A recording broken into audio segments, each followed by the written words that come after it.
দোকান থেকে প্যাটিস কিনে না এনে একদমই সহজ ওয়েতে কিভাবে করে চুলায় আপনারা প্যাটিসগুলো বানিয়ে নেবেন ওভেন ছাড়া, সেই রেসিপিটাই আজকে শেয়ার করব। প্যাটিস বানানোর জন্য প্রথমেই আমাদের লাগবে 1 কাপের মতো ময়দা, আর দিয়ে দিচ্ছি অল্প পরিমাণে লবণ।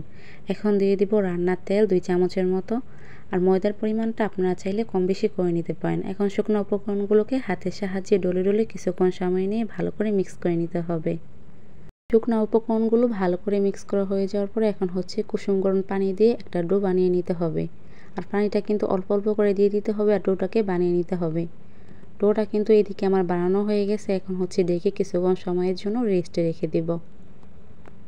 ময়দাটাকে রেস্টে রেখে এখন হচ্ছে এদিকে প্যাটিসের পুরটাকে রেডি করে নেব। এজন্য একটা ফ্রাই প্যানে 2 চামচের মতো রান্নার তেল দিয়ে দিলাম। দিয়ে দিচ্ছি হচ্ছে আধা কাপের মতো পেঁয়াজ কুচি। দিয়ে দিলাম সামান্য পরিমাণে লবণ। এখন দিয়ে দিচ্ছি মুরগির মাংসের কিমা। আপনারা চাইলে কিন্তু এখানে বিফ দিয়ে দিতে পারেন বা মাংসের পরিবর্তে ডিমও দিয়ে দিতে পারেন। কিমাটাকে দেওয়ার পরে কিছুক্ষণ সময় নিয়ে ভেজে নিচ্ছি। এখন দিয়ে দিচ্ছি একে একে গুঁড়া মশলা, হলুদ, মরিচ, ধনিয়া গুঁড়ো মিক্স করা মশলাটা দিয়ে দিলাম অল্প পরিমাণে, ভাজা জিরা গুঁড়ো, আর হচ্ছে গরম মশলার গুঁড়ো, আর আদা রসুনের পেস্ট। এগুলোকে দিয়ে কিছুক্ষণ সময় আমি ভেজে নিচ্ছি।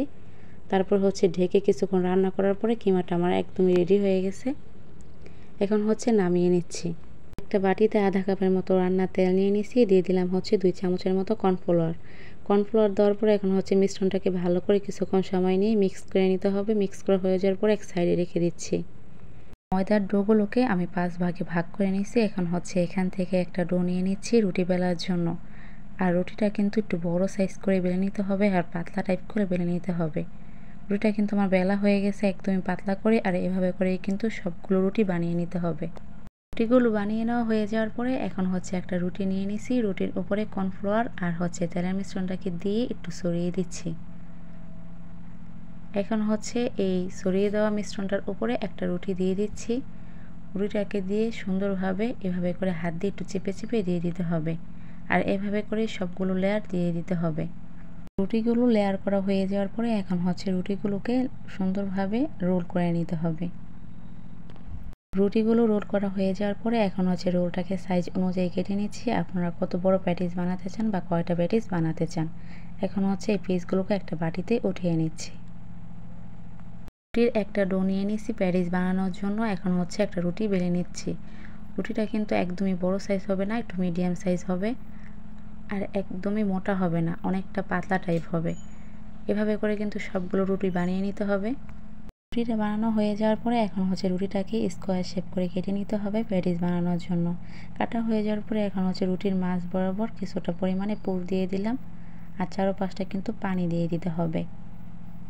এখন হচ্ছে উপর থেকে ভাঁজ দিয়ে চারকোনা দিয়ে একটু চাপ দিয়ে দিলেই কিন্তু হয়ে গেল প্যাটিস। এভাবে করে সবগুলো প্যাটিস বানিয়ে নিতে হবে। এখন হচ্ছে প্যাটিসগুলোকে ভেজে নেওয়ার পালা। এই জন্য একটা ফ্রাই প্যানে পর্যাপ্ত পরিমাণে রান্নার তেল দিয়ে দিচ্ছি। তেলটা যখন হালকা একটু গরম হয়ে আসছে তখন একে একে প্যাটিসগুলোকে দিয়ে দিছি। প্যাটিসগুলো দেওয়ার পরে যখন একটা পাশ হালকা একটু ব্রাউন কালার হয়ে গেছে তখন হচ্ছে আরেকটা পাশ উল্টিয়ে দিতে হবে। এভাবে করে ব্রাউন কালার হয়ে যাওয়ার পরে প্যাটিসগুলোকে উঠিয়ে নিতে হবে।